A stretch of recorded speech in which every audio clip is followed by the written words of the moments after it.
I believe that we're currently live. Um, there we go. This is the first time that I've ever set up here. There's a few people waiting, so let's have a look at the chats. Hey guys, thank you for coming in. As you can see, we've finally got the studio set up for live videos. So I've never shot from here before. Let's have a look what we're looking like. I think we look all right. I think it doesn't look too bad. And I can hear myself in the background. That tells me that the sound's good as well. Let me know in the comments if you can hear me. There's people tuning in from all around the world. We've got people from Poland, people from Israel, Bulgaria, which is absolutely crazy. Here we go. So how was your lecture at Blackpool? So let's start there with Blackpool. Blackpool, a really interesting place because it's absolutely freezing. And when you come back for about 2 weeks afterwards, you have the dreaded Blackpool lurgy. And I'm hoping that somehow I managed to avoid that. But to answer your question, I did 2 lectures, which was interesting because I was one of the first people to ever do 2 lectures at Blackpool Magic Convention. And the first lecture was in the Circle Hall, which was 900 capacity, and it were pretty much at capacity. People were queuing outside. You know, my worry wasn't really that there were 900 people. My worry was that I was going to get in this room of 900 capacity and fill about 50 of the seats. That was my worry. The second lecture was a 200 seater capacity venue, and people started queuing an hour before, which absolutely blew my brain off. And they were queuing for hours, and then people started getting filtered in, and people got turned away, which were really disappointing, if I'm honest. I don't know whether that were an oversight on the convention, or whether they, like me, thought that not many people were going to attend. I don't know. I really don't know what the answer is. But to be really honest with you, in the first lecture, I didn't believe how fast an hour actually went. And I didn't get through everything I wanted to get through, but the lecture was still, in my opinion, a great lecture. And I'm not just saying that out of ego. I was really proud of the stuff that I put into the lecture. And then the second lecture, I think I'd really sort of honed in on the fact that there were only an hour. So I made it an experience. Instead of it trying to be this big stage show, everybody else were trying to do this thing where they wanted to overproduce it and make it really massive. What I did is I wanted it to feel intimate, and even though it were 900 seater, I'm hoping people still left and felt it were an experience. So I waited at the bottom of the stairs. I shook everybody's hand. I did a little 10-minute Q&A before we started, and then, I don't want to say that it went well, but in my opinion, I think it went really well, and some really impossible things happened. And one of the highlights of the lecture for me, outside of the people that attended, were the fact that Mark Spellman and Mark Paul were at the back of the room. And I did this really nice bit where I threw a paper ball, and the paper ball got thrown again, and the person stands up, thinks of a word, they open the paper ball, it's inside it, and I just saw Mark Spellman and Mark Paul look at each other and go, "What?" And that was one of my favourite moments from Blackpool. So I think the lecture went really well. Um, if you missed a lecture and you were at Blackpool, if you go across to www.sleighofmind.co.uk, or in a pinch, www.peterturner.co.uk, you'll be able to find the lecture notes on there for those people that tried to get into the lecture but couldn't, or the notes sold out. And that were another thing. Like, we took quite an amount of stuff there, and unbelievably, yeah, there were nothing left. So that were quite wild. So yeah, the lecture were fun, in my opinion. We've got people now in from Germany, Mexico, India. This is unbelievable. We've got people from all around the world. This is the very first time, like I said, that I've ever really had to handle a live on my own. So I'm just working out how it all goes. I'm hoping it goes well. Let's have a look at what's on here. Perfect Sound, Holland, Dallas. We've got Kentucky. Super well done on doing the 2 lectures at Blackpool. Wish I was there. King, greetings from Germany. Dan Young here. So Led Zeppelin or Pearl Jam? Led Zeppelin, all the way. So Led Zeppelin, a really interesting story about Led Zeppelin. So I found a DVD set when I was younger, and it was The Song Remains the Same. And I think, I might be wrong, don't quote me on the year, but I believe it was a live performance from 1973 in Madison Square Gardens. And I remember having no other DVDs apart from this one. I don't even know where this DVD come from. So I used to put it on whenever I got bored. And then I started getting accustomed to the songs, and a lot of the songs in there became my favourite songs. Jimmy Page is my favourite guitar player of all time. So Big Cakes put greetings from Bradford. Oh, God, I hope he's not in Bradford. That close to me.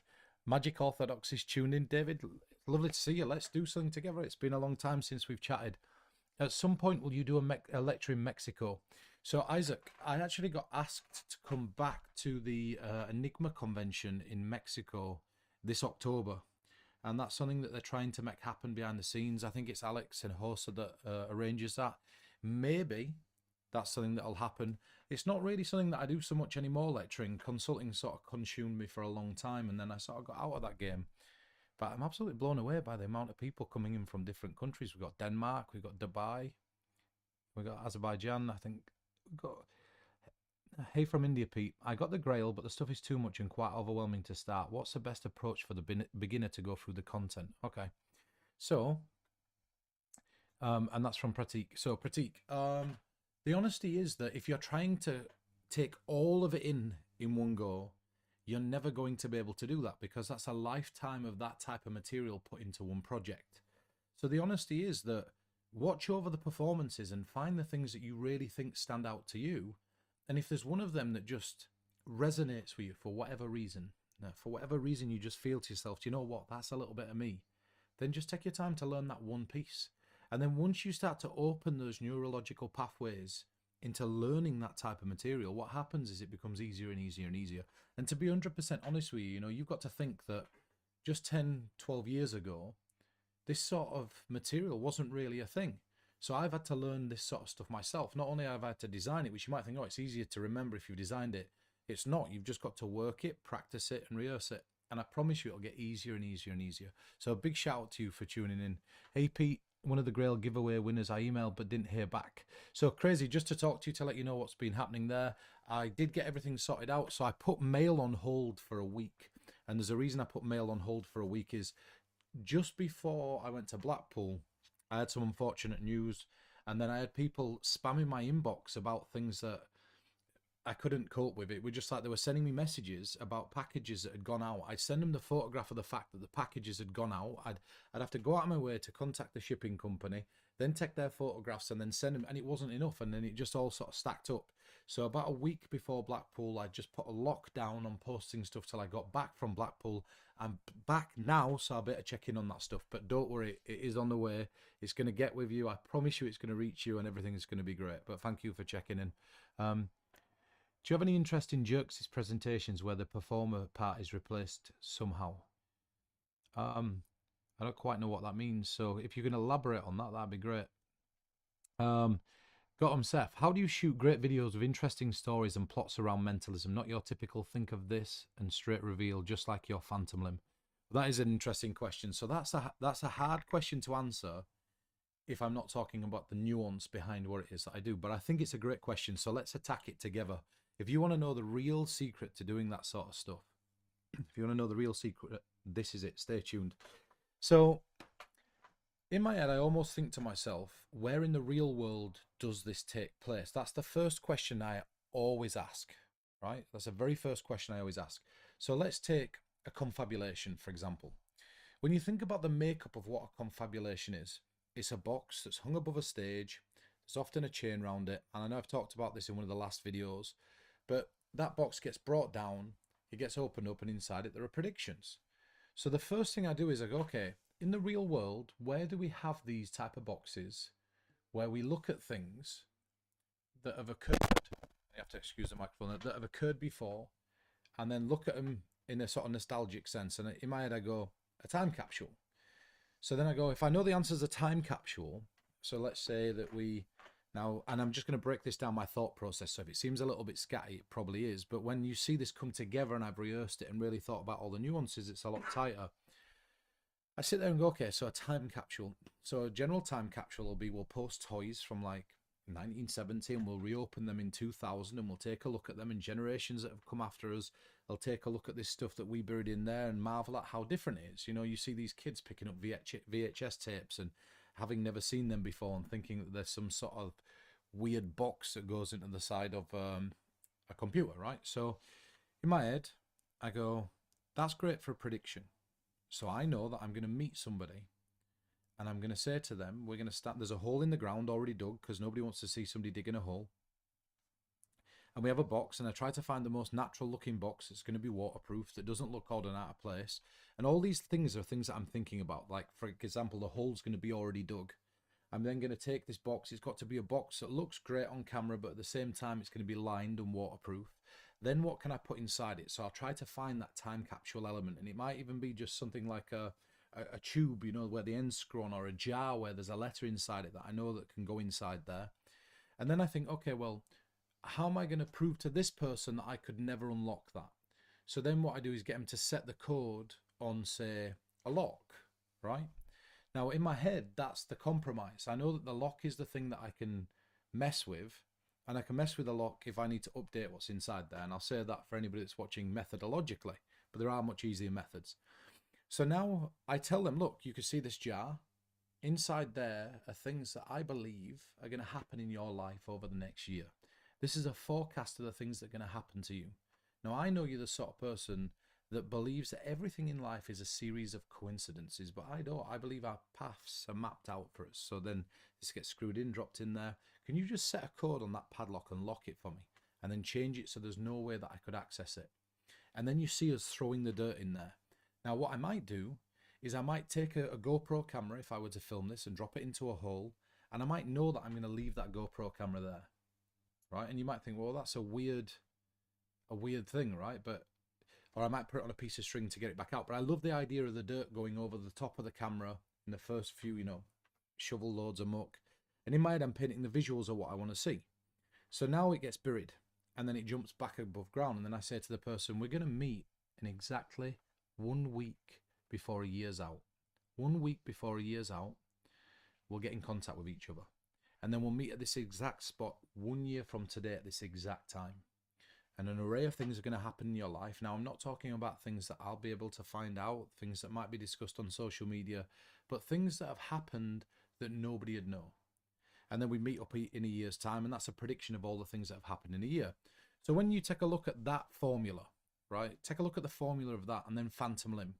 So phantom limb, I always think to myself, right, you're going to touch somebody, and one other person's going to feel it. So if I were performing this on one person, would I do this with a shadow, or would I do it in front of a mirror? Okay, where in the real world do you touch a shadow and somebody feels it? Well, you don't. Okay, so where can we touch an invisible bit of space in the real world and somebody feels it? And then all of a sudden you go, limb, a phantom limb, or like the phantom limb syndrome. Or it might be that I look up phantom limb syndrome and I see the fact that people can still feel their limbs. And then when they still feel their limbs, I go, okay, this would be a great use of PK touches. This would be a great use of some sort of psychokinetic sort of force. And that's where I come up with presentations like that. It's like I did the Out of This World on the blind woman, and in my head there were two ways that were going to go, and one of them came at the compromise of the amount of views, which is another really interesting thing. So if I'd have put the fact that this lady were blind and I'd have led with that, and then you watch the experience, that'd have got more views, because it's the way that social media works. Social media works, you show something shocking, make a shocking claim, and then you prove that claim. I didn't want that, because artistically I don't think it was interesting. I think it's interesting to stay really tight on the person's face and their hands, watch them do an Out of This World that's already impossible. Then when we get to the end of this Out of This World that's already impossible, then what I do is it cuts back to me in this room, and I say, you might be thinking that maybe I edited bits out to make this look better. And the honesty is, yeah, I did edit bits out, but not to make this seem more incredible. Let me give you a behind the scenes of all the things you didn't see. And that little line there, I've even thought about that, all the things you didn't see. And so now when it goes back and then you see the lady dropping the cards, I show you the guide dog, I ask the question about being blind, you get stung on the back end, so you're hit with two effects. The first effect is really clean Out of This World.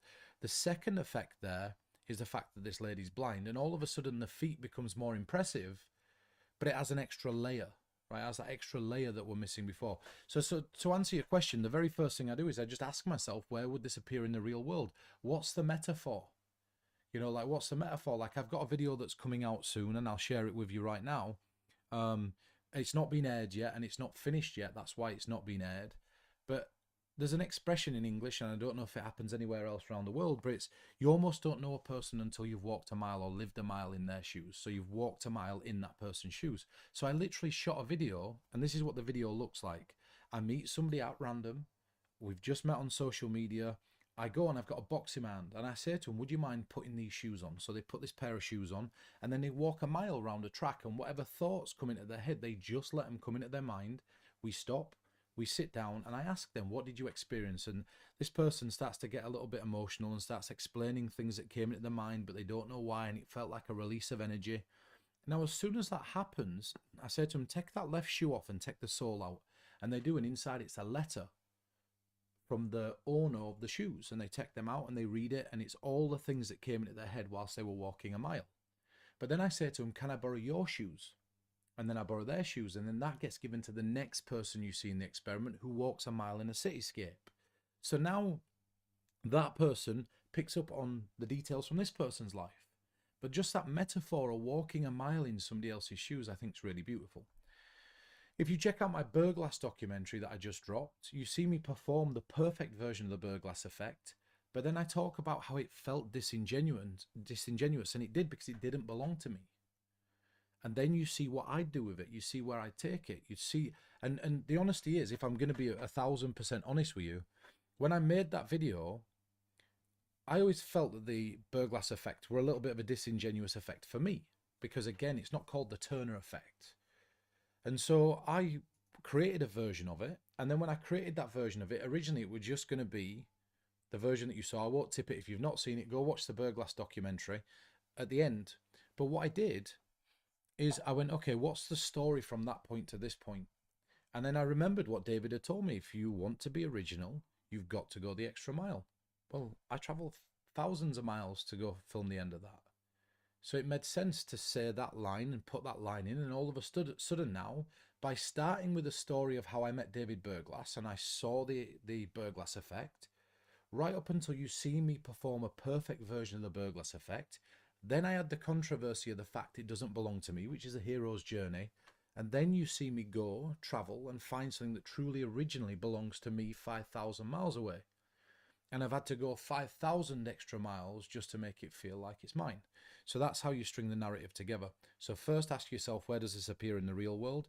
Secondly, just try to inject some of your character into it. Thirdly, start from the beginning, find a middle and an end, and try to find some conflict, and you've got a pretty good story there.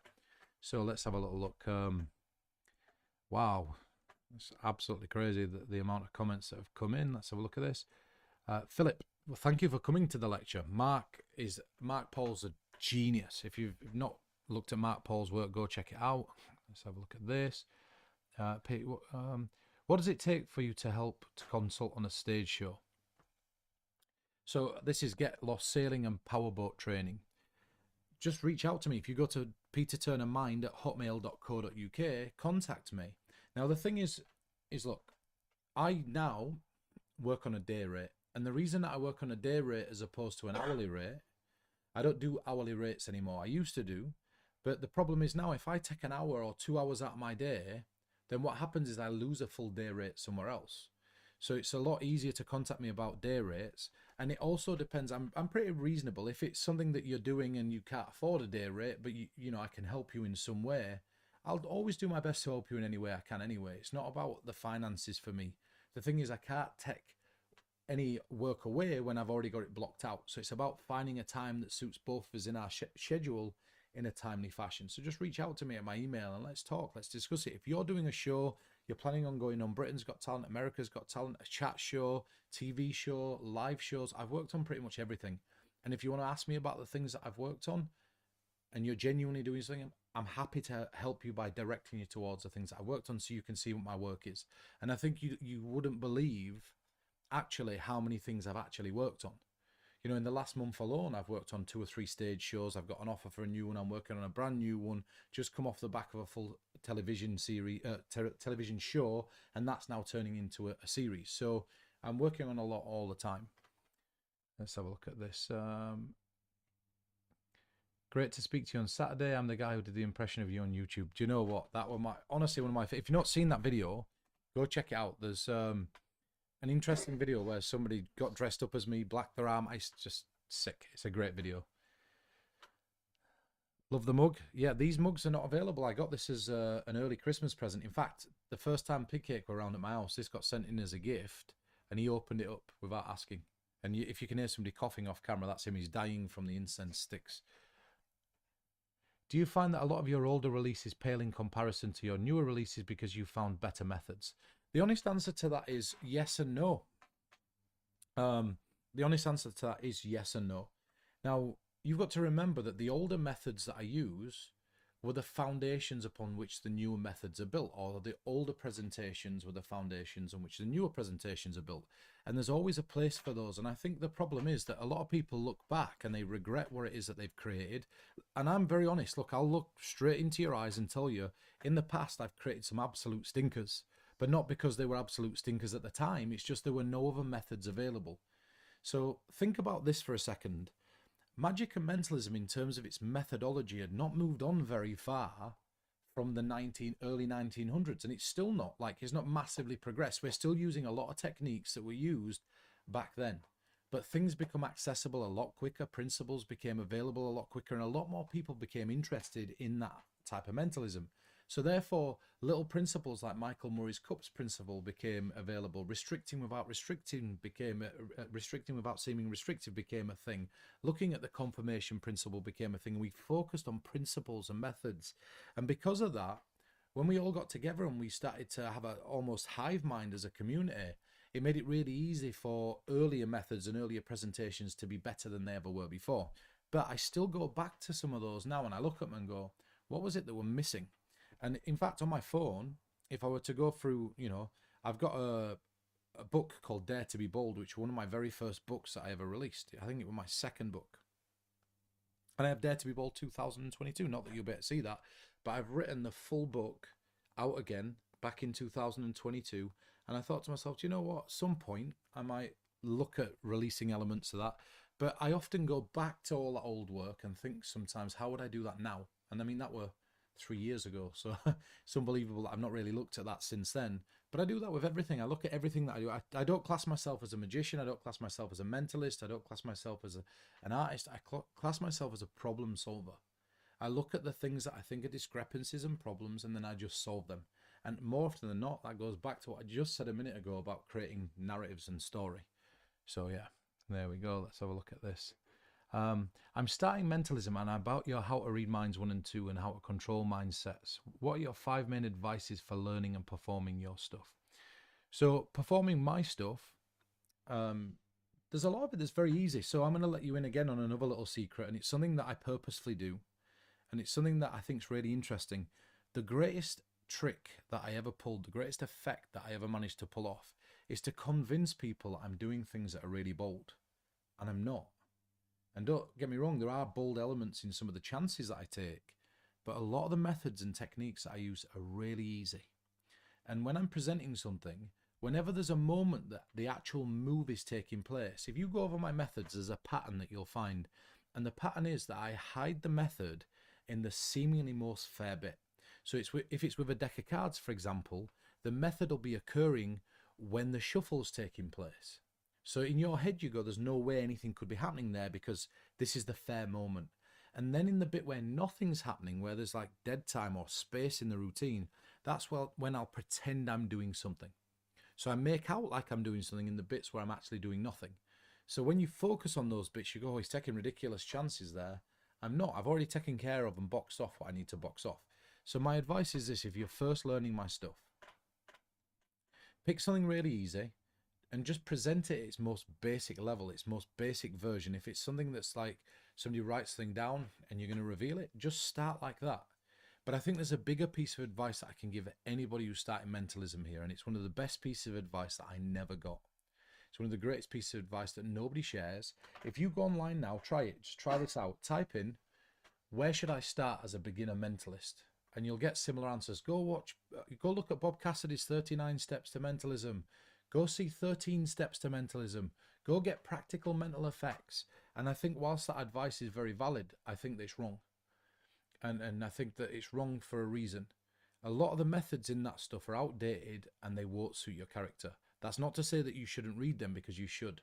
Animan is my favourite creator of all time. You can see I've got a picture of Animan here. I've got Animan tattooed on my hand. He's one of my favourite performers and creators of all time.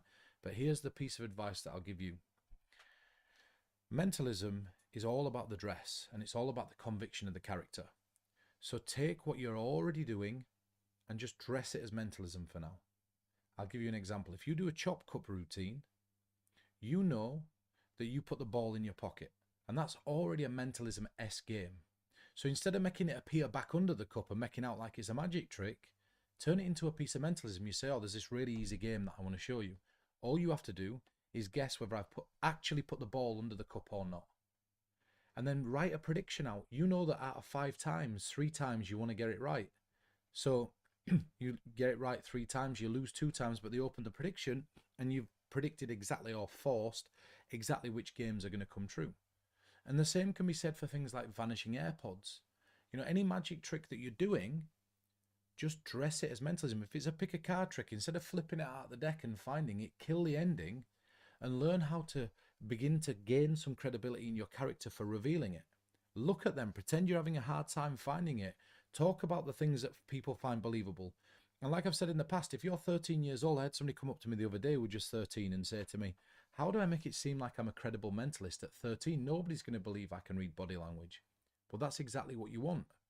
Forget the mentalists of the yesteryear that tell you need to be an old man to do that stuff. I mean, I know that convincingly I could never claim I were reading body language, so I don't even go down that path.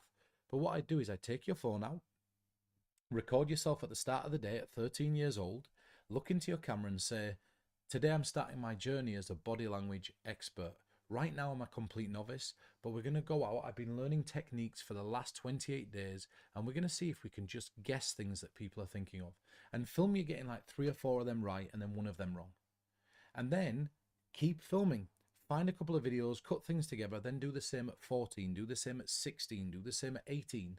But now when you're 17 going 18 and you look somebody in the eyes and you say, I'm a body language expert, and they look at you and go, yeah, right, mate. The very first thing you do is you say, have a look at this. This was me when I was 13 years old, 5 years ago when I started my journey doing this stuff. Show them a little highlight reel. Now film at 18. When you get to 25, if you can show a video of you at 13, there's not one mentalist on this planet that can turn around to you and say that your audience are never going to believe that you're an expert. It's not about being young. It's not about being old. It's about being credible. And to be credible, history is proven time and time again to make somebody seem credible. So that's what I do. Take the tricks that you already know, take the effects you already know, and just ask yourself, how can I present this as a piece of mentalism, not magic? You don't have to buy anything to do that. You don't need to go out and spend your money to do that. All you need to do is just commit to the character at the back end of the revelation, and that's it. So that's the best bit of advice I can give you on that. So there's so many people tuning in, it's mad. Do you find you're had a great night Saturday? Always fun to hang out in Blackpool. Do you know what, Phil? So I want to square something up right now because I got asked a question. Phil Pearson is a legend. So Phil, if you've not seen his video, you need to go and check it out. It's great. I didn't know what were coming. All I got asked was, could you go get this police person to show him an effect? So I'm like there badgering this police person, and Phil goes over and does something that in a million years I don't think I'd ever have the balls to do. It were amazing. It were fun to watch. But yeah, like if you've not seen it, get it. Are you still selling the Grail? I think there's still some on my website. I'm not sure. It depends. If it says sold out on there, it's probably sold out, but probably not. Pete, can you describe what effects are in the Blackpool lecture notes for those that weren't there? It's a really difficult one, is that? Like, if I'm going to be honest, because it wasn't really about the effects. The problem is with a lot, I just performed simple things. I didn't need to do anything difficult. But if you were in that room, you'd see how even the simplest effect was so fooling because of the things that I put around it. So we started out where there were a series of images on cards, and in amongst those cards were think of anything you like cards. And somebody picks one of the think of anything you like cards. Now, this is not the almost perfect drawing duplication. It's not that. They genuinely choose something at random. They think anything they like, and you start to reveal what they're thinking of. So the props are a waste of time. I teach you how to take the props you've got and make them seem more fair by dismissing them and getting rid of them so they're not in the performance. And then I talk about the philosophy of thinking backwards, about creating story and context. And the bits that are woven in between the effects, there's some great effects in there, but the bits that are woven between that, I think, are the things that are really important. And if you've watched my YouTube and you like the way that I do things, like I'm not talking about, you know, the How to Read Minds kit and other bits. I'm talking about if you watch, like, for example, the Burglass documentary and you think, you know what, I really love the thinking there. Or if you watch the Phantom Limb, or you've watched any of my videos that I put out about transient movement in mentalism, I think you'll watch them and go, you know what, there's some really interesting thing in those notes. And the effects, there's a couple of bangers in there as well. Let's have a look at this. I've tried. Okay, so this is I've tried whatever method of spoon bending I have, but people often find it how can I improve that? Okay, so you'll have to excuse this incense is really strong. It's like killing me. It's crippling me. I'll have to remember not to do that in future. So look at Uri Geller. Uri Geller is a really great example of this type of stuff. And I think what's so incredible about Uri, and I know Uri personally, so this I'm sure he won't mind me saying, when you're with Uri, you don't really care that he can bend spoons. What you see is this really incredible guy that can do all this incredible stuff, and you won't believe some of the things that he can do. So first and foremost, focus on making your character interesting. Focus on making what it is that you do interesting, and focus on making everything that you say interesting. Just docking them out. And if you can do that, then the rest of everything else doesn't really matter. People are not looking at you when you're trying to bend a spoon. And if you lead with, I can bend this spoon, that's why you're getting caught. A lot of people take a spoon and then tell people what they're going to do. The beauty of when Uri does it, Uri's doing this whilst under the most incredible heat. Think about his performances. Everybody knew what he did, so they're watching for it. When I say this, I don't mean it disrespectfully, but they don't know what you're about to do. Pick it up, clean it, sit with it, bend it, put it back down, wait. Now pick it up and move into it. Put some space in between the time that you implement whatever method and then presenting it. Nobody knows what you're going to do. If you turn around and say, can I borrow that spoon, I'm going to bend it, people are watching you to make a bend in the spoon. So you don't want that. So that'll instantly improve what you're doing. Wait for the right time. Uri, if you're with him and you're in a social situation, I mean, I'm not saying that he cheats, you know, I'm not saying anything like that, but he waits for the right time, and that's all I'll say. So let's have a look at this. I've been struggling to capture reactions whilst performing hanging statements. How can I improve during practice? Just keep doing it. Look, the thing is that on video, if you go back to Derren Brown's shows, so go back to Derren Brown's original mind reading shows. We're not talking about like Miracles for Sale or things like that. Sorry, not Miracles for Sale, but whatever the one is where he does the assassination and Hero at 30,000 feet and all that stuff. Go back to his early stuff and have a look at it, and you'll find that people are screaming and running away. The brilliance of his reactions, that there were a lot of internalized reactions. People's brains almost breaking, and watching sort of them stop and go silent for a second were infinitely more powerful in some places than a screaming reaction. Screaming reactions nowadays are what people want because that's what they've seen on social media. But I think that artistically, that's not the way that somebody would act if their brain just collapses in on itself. So I think that the variety reaction really shows character. And that's something else that directorially I think is important. And I have this conversation every single time whenever I'm directing or whenever I'm consulting. It's, look, watch how different people react. If somebody's stunned silent, that's a great reaction. If somebody screams, that's a great reaction. If somebody cries, variety reaction is better than outwardly large reactions. Because if you show somebody a film and then showed somebody else it, the way they're going to perceive or internalize what's happening during the story or the narrative of that film is always going to be different. So there's something that's really important there to think about, and that should be shown in the texture of the reactions as well. And that's the fallacy of the magician. The fallacy of the magician is that everybody should scream at every single thing that's happening. Now, if you're in a corporate event, maybe that's your aim. Maybe you want the booker to hear the person screaming, so therefore you create reactions that have these big gut punch reactions that kill people. But I think that if you're filming something or you really want to show the true nature of what it is that you do, you've just got to let real reactions shine, and you just can't overwhelm people. So that's, a good bit of advice on reacting. But I am doing a video on revealing information soon. There won't be a live video like this one, but I'm going to do a video on revealing information. And when you see how I think about I'm revealing something, how I visually capture a particular moment, how I show you it to break the fourth wall, that'll also help you understand the process of how to get better reactions if you're getting flat reactions right now.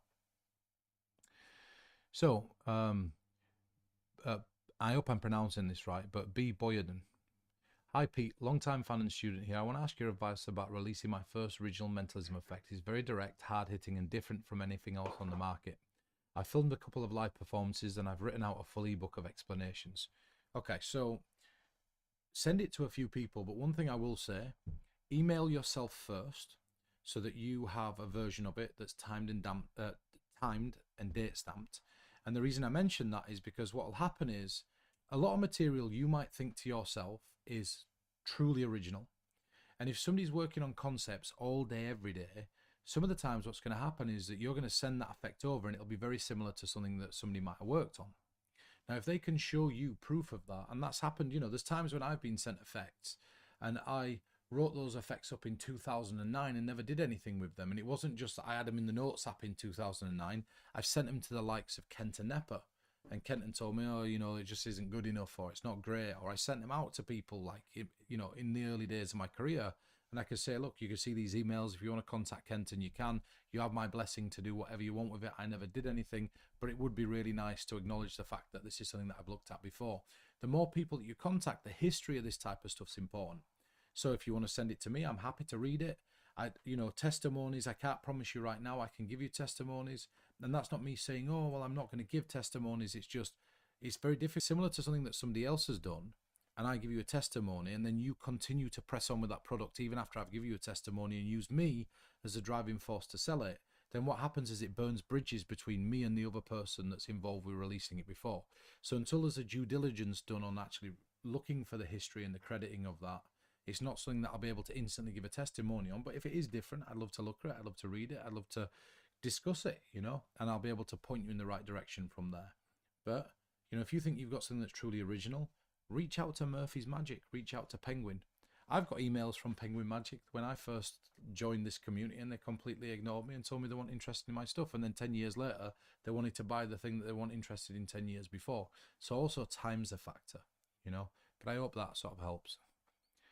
I'm wondering if as an unknown name, this is the same person. Oh yeah, I've just said that, team up with Penguin.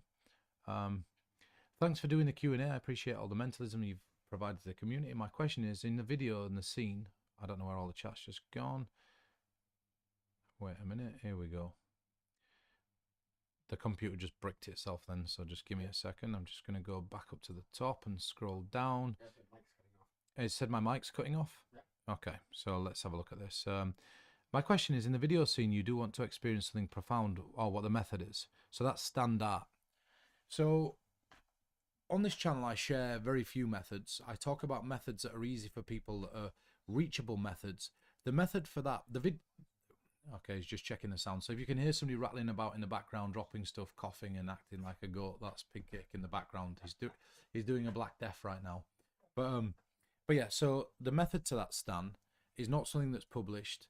And there's a mixture of methods that are in there. All I'll say is this, that there's a lot of people that think it's video editing and think that I've edited bits out. I've not edited anything out. I could play the videos in their entirety, start to finish.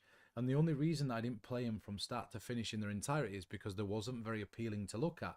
By chopping them up a little bit, they made them digestible, and they also made them easier for me to translate and sort of convey the feeling that occurred in that video. Now, that's one of the greatest things that I've ever designed. Now, if I'm 1,000% honest with you, like 1,000% honest, when you watch the lady sit down with the blonde hair, I'm turning the pad.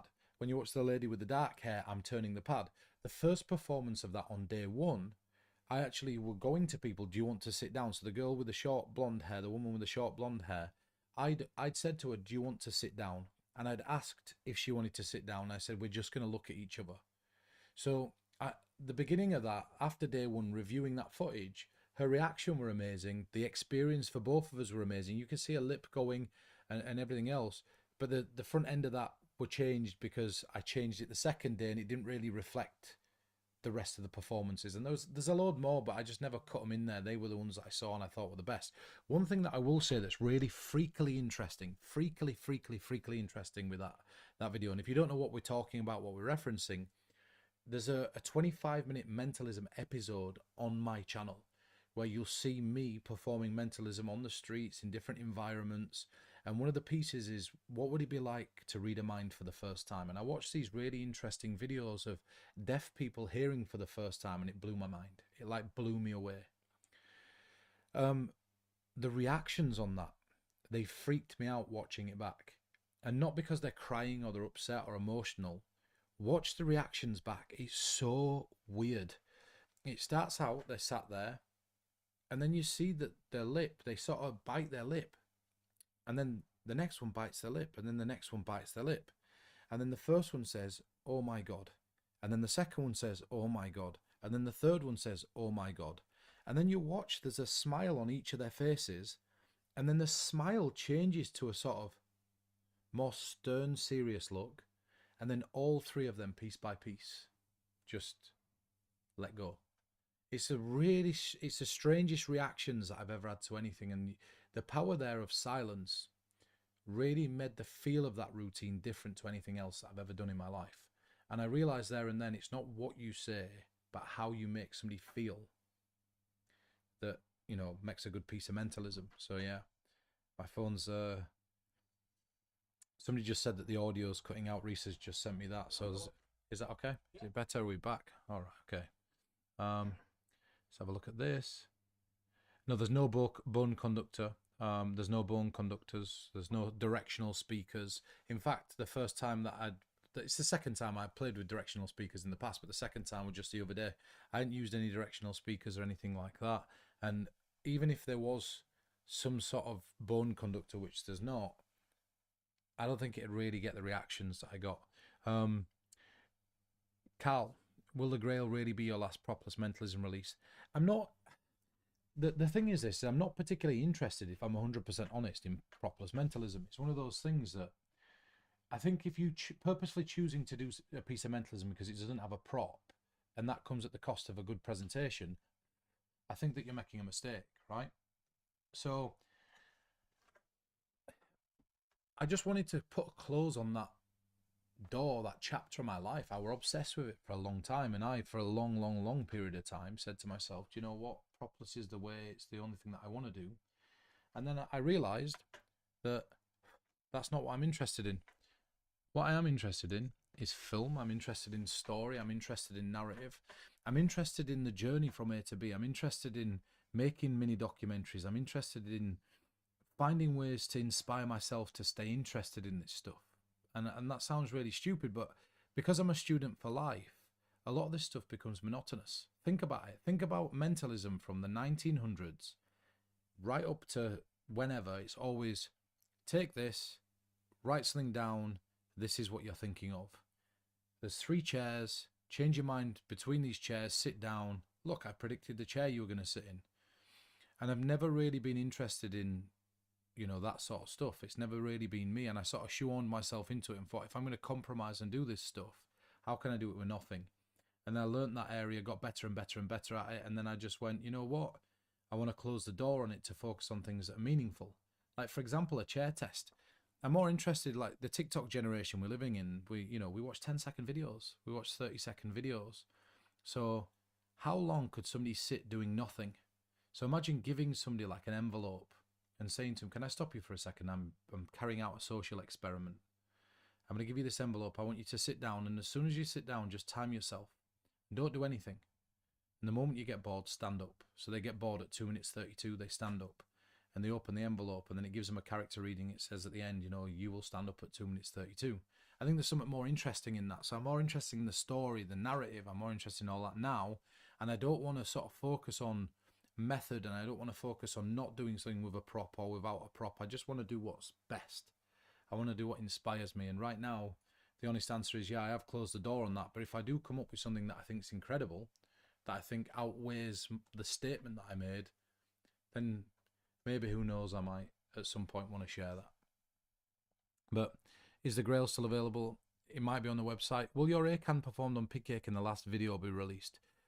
No. The honest answer to that is no. I've had a version of the Burglass effect like that for a long time. And the thing is this, is no matter what I do with it, I'm always going to call it the Burglass effect. And it's something I said earlier on, is it's always going to be known as the Burglass effect. And it'd be really lovely to have something that we'll call the Turner effect. And I just think that that's already got a label. And so maybe I find something that's not stronger than the Burglass effect, but something that's more truly mine, and then release a version of that. Moreau, God. Moreau, I'm coming to meet you soon. I'm going over to Miami, I think, with Pigcake in the very near future. So I'm not going to be far from you. We need to hang out, man. We need to catch up. If you don't know, Moreau is one of the greatest minds in this, entire industry. Pete will release his ACAN on his 90th birthday. I'll be very lucky if I make it to 90. I'll be very lucky if I make it to 90. It seems like an age, doesn't it? I'm only 37. What do you think is more important for a magician, to entertain or to create something impossible? Well, that's a really interesting question. So I'm going to answer it from the perspective of a mentalist, not a magician. Magicians can do things that are seemingly impossible, and I add the word seemingly because I think that once you start saying something's impossible, by definition, you can't do it. So I think that we have to be really clear on our narratives or definitions. And as a mentalist, I always think that it should be possible, not impossible. If you're doing something as a mentalist that's impossible, it's not believable. If it's not believable, then you've got no credibility. So the aim's never to... I always think to myself, okay, well, what's closest to impossible but a few steps back? Because then if you go back a few steps or you step back a step, what ends up happening there is you're close to impossible, it's still amazing, yet still people believe it's real. So the honest answer is this, is try to make it entertaining but believable.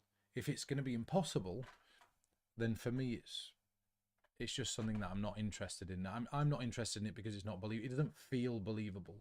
If we think we've experienced something that's outworldly, then that's a different topic entirely. But if it is something that I'd consider outworldly and something that I don't believe in, then what it's got to be is almost self-deprecating, in the sense that I didn't believe in it, it's not going to happen, I'm a skeptic, and then it happens, and I have to act as fooled and shocked as everybody else.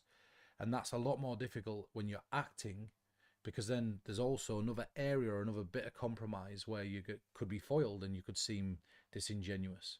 So the honesty is, I think it's just got to be entertaining, and that's it. Uno, I like Isabella Star's evolution. Any new updates?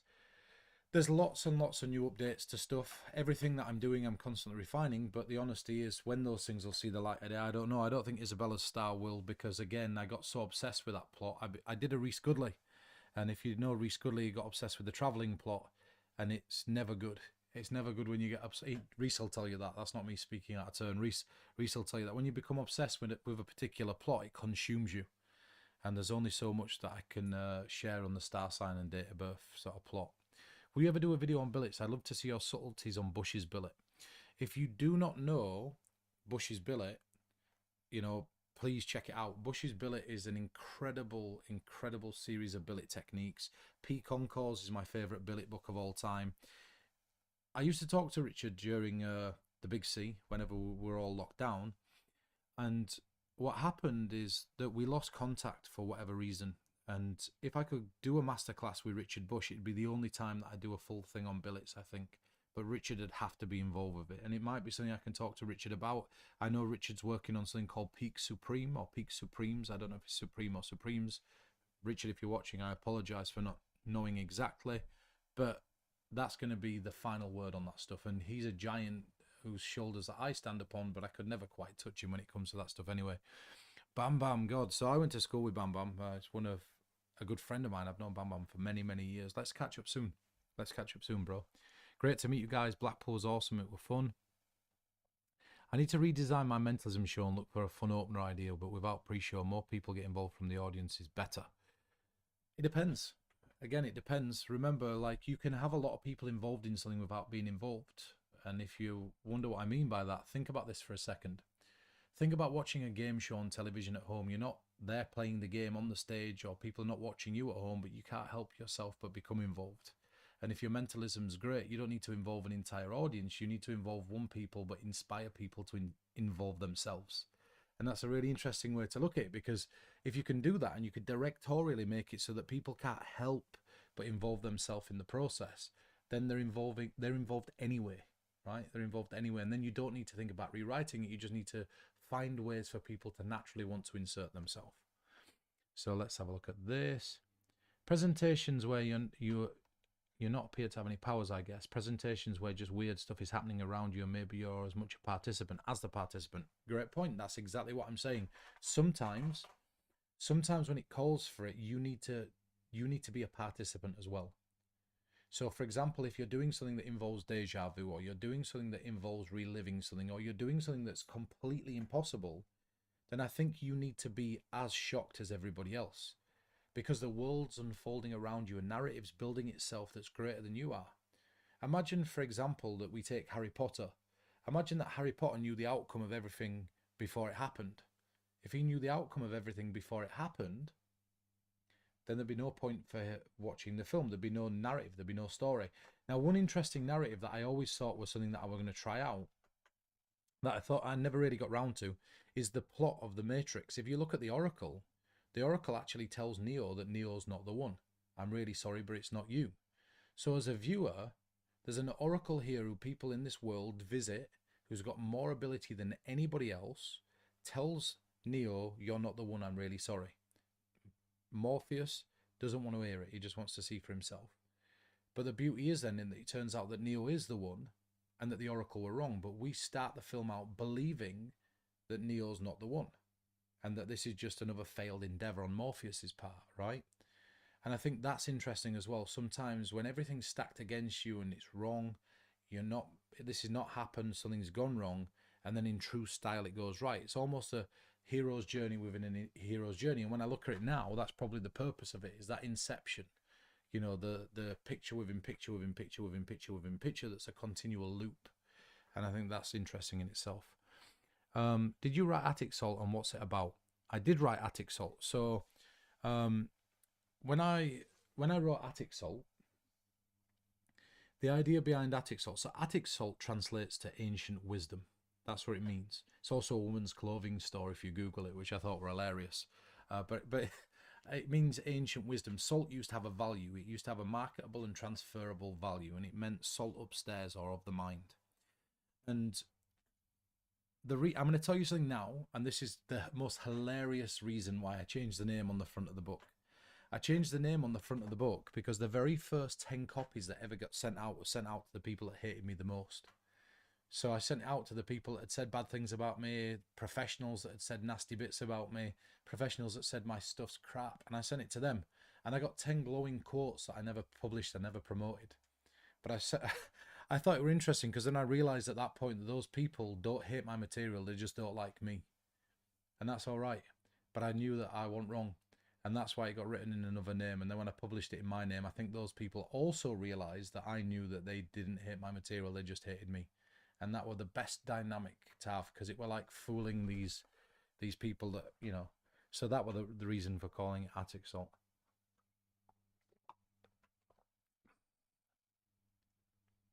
Yeah, oh, do you know what? I am relaxing now. I didn't realise I'd be doing this live. The reason for the live is to test out the new software. To try out the new software, to take a look at the background. I've never used this before. I'm hoping that the sound in this microphone's good. Seeing if I can just live stream out here, because these jam sessions soon, they're going to be a frequent thing. I've been more consistent. I promised you before I went to Blackpool that I've been consistently posting. I'm keeping up with it. I'm going to be making another video this week where I deep dive on the beginning elements of mentalism and where to go. So I didn't want to say too much earlier, but I am going to be doing that. We'll keep going. Hey all, stream audio has only come out of the left channel for you all. I don't know. I don't think it's just coming out the left. One more question. When it comes to techniques like those in COG that rely on subtle reactions, do you have any tips on making them more reliable and practicing them? Yeah, so this is for Jonathan. So COGs, if you don't know, were released by a guy called Ben Seaward. Ben Seaward, I believe, is an environmental conservationist. I believe that's the correct word. He's an environmental conservationist. I've not seen Ben for a long, long time. And they asked me to do the trailer for COG. And that's C-O-G. I just had to clarify that because of my northern accent. And it's basically an abbreviated term for cognitive, which is the movement that your eyes make whenever you're thinking of something. And if you're going to ever do any techniques that rely on that NLP or that neuro-linguistic programming-esque philosophy, you've just got to fail-safe yourself. And so what I'd do in that scenario is I'd use marked cards and have them put the hand on top of it. And therefore, if you find yourself lost, what you can do is get the tell, ask them to raise their hand. When they raise their hand, look down, double check your work, say it and flip it over. The more hits you get, the better you become at this. But at the same time, if you're way off, you can now dial in why you're way off because you have the marking to save you there and insure yourself. And that would be my recommendation for things like COG. Let's have a look at this. Reed, I got your text message. I'm going to send you a message back. I'm catching up now on all my texts. Reed and I are going to be doing some video content together. We don't know what it is yet, but we will be talking about it. Let's have a look at this. Do you have stage shows? Brian Landon. I do corporate events if they pay well enough. I think I talked about this last time. But right now, for me, I think video is where it's at. And I'm working towards something big in the near future. I can't say too much. YouTube is a great platform to test the stuff out before they get taken elsewhere. I've already been made several offers and opportunities that are beyond the scope of what I ever dreamed were possible. We were out in Hollywood, you know, for a week, and we were offered a show out in Hollywood. And so that's still going backwards and forwards behind the scenes. I've been offered shows in the past by the likes of ITV and Channel 4 and things like that. But it's got to be right and it's got to be on my terms. And the YouTube allows me a forum to be able to document that stuff and then watch it and then them decide that they want to take it. And if the YouTube takes off before that point, then it's tough luck on their part. But I really just want to go out with my team and I just want to film things. Do you know what I mean? That's it. That's all I want to do. Bam Bam. I've seen him from the early days of Magic and blow my mind then, so he's miles ahead now. Love back and always been a brother and friend. So yeah, so I've been doing Magic since I was 4 or 5 years old, and actually when I went to school with Bam Bam, I was so inspired by David Blaine that at one point I used to pretend to be him, and I've talked about that on my Dice Man documentary. But yeah, you've got a nice setup. Thank you. I'm hoping it's looking all right. Bam Bam, I absolutely agree. I remember Pete holding his craft in the single digits. Legend. I don't know who that is because I can't see it, but it's Bextra. There's a lot of people that actually went to school with me that are tuning in. I'm hoping that they don't say all this embarrassing. Do you know, I'm a little bit of a weird lad, to be fair. Yeah, I'm a weird guy. I used to love skating and skateboarding and guitar playing. And I remember when I was about 12 years old at school, I never used to go to lessons. I just used to walk around the corridors with a guitar. And the teachers used to stop me, but instead of putting me in detention, they'd say, if you can play the guitar solo, I'll let you go. So I used to just rip out guitar solos and just wander around the school and go into whatever lessons I wanted. Seb, need bag influence in my life. Best thing I've seen in years. Great Effect by Phil Pearson. If you don't know it, go check it out. It was so funny. Big Kick, what's Sleight of Mind? Sleight of Mind's my new website. So if you don't know it, that's my website where you can check stuff out. Oh, somebody's already put that. So let's have a look. As you can tell, I'm new at this. I'm a boomer. I'm getting used to the fact that I'm actually a boomer. Do you know, I didn't even know how to get the stream going. Let's have a look at this. He showed me a card trick in our school days. Still blows my mind today. And we recorded a track back in the day. We recorded a rapping track. So actually, in a about 15 years old, I lived on this like a ghetto council estate, and I'd got this little 4-track mixer thing, and they were called Tascam mixers. And you'd put a cassette tape in, and then you'd plug them into a computer if you know it, and you use the 4-track to be able to dial in the EQ and stuff. And not that I know too much about it, but it was so fun. Let's do it again. What's your idea for a fun opa which involves a lot of spectators? This comes down again. I think it's refreshed itself. So a few people are saying audio problems, but I'm hoping that this it's from before. So God, is this how many comments we've got? This is wild. So audio's dipping out. Can't hear. I can hear everything. I'd rather had one channel than no channel. I love that. Thank you, Jimmy the Explorer. I'm going to say this to you right now. It's blowing my mind how many people are tuning in from around the world, different places. And you know, like, honestly, I know you think that I'm just saying this, but I do what I do for you guys. Like when I go out there and I'm thinking up these plots, I do it for you. And the more that you watch, the more that I'll do, because what it does is it inspires me to keep going. And sometimes I feel like, you know, I just don't want to do it. I feel sometimes like, oh, I just can't do this. I don't see any point in doing it. And then I get comments like these and it reminds me exactly why I'm doing exactly what I'm doing. So sound is perfect for me, and that's it. Somebody's put, I'll refresh it. When we're meeting up again, thinking about getting some studio time, we're just saying, do it, let's do it. Was that inspired by Marina Abramovic? So Daniel Young. I don't know if this is the Daniel Young from Davenport's. If it's the Daniel Young from Davenport's, I've known him for years, but there's a couple of Dan Youngs. So I watched the Marina Abramovic video and it blew my brain out. I said years ago that I were going to do something with it. I then saw a 60-second documentary about people that just stare into each other's eyes. And it got me thinking about if this had a plot, what would the plot be? Same as I said earlier, like as an art piece, it's great. I love the story behind the Marina Abramovic piece, and you know, I hope I'm pronouncing that up, but yeah, Abramovic. But yeah, we're totally inspired by that sort of stuff, and I think there's something bigger there to share with you. Is that if I see something that inspires me, I screenshot it. I'll read one of the screenshots that I thought were really, really interesting that I took just the other day. And it were a picture with 4 people cheersing each other. And there were a saying in it that it blew my brain out. Let's see if I can see it. This is it. So it's 4 people are holding glasses up and they're all cheersing. And it says, just saw a quote that hit real hard for the boys. One of us will see all the funerals. One of us will see none. And one of us will have none of us at theirs. And I read that and I thought, wow, like what a quote. So if I ever see anything that inspires me, anything that makes me feel, anything that's just a message or an illusion or a glitch or something that I just screenshot it, and I advise you to do the same thing. If there's something that hits you hard, there's a way to work that into a presentation somewhere. And that's what I focus on. That's where a lot of my presentations are born, when I see those quotes. If they're hitting me hard and they make me feel like it's easy for me to make other people feel. And so, you know, that's that. So have a look at this. What pushes you to keep creating mentalism? As I just said, you guys. I think prop plus mentalism is attractive for a lot of people due to the EDC nature. But that's true. I think it is. And I think that there's nothing wrong with learning it. Look, learn it and keep it in your pocket for the times you need it. And I'll say that it's saved me more times than I can count. And the amount of times that I've been out, you can ask Mark Shandow.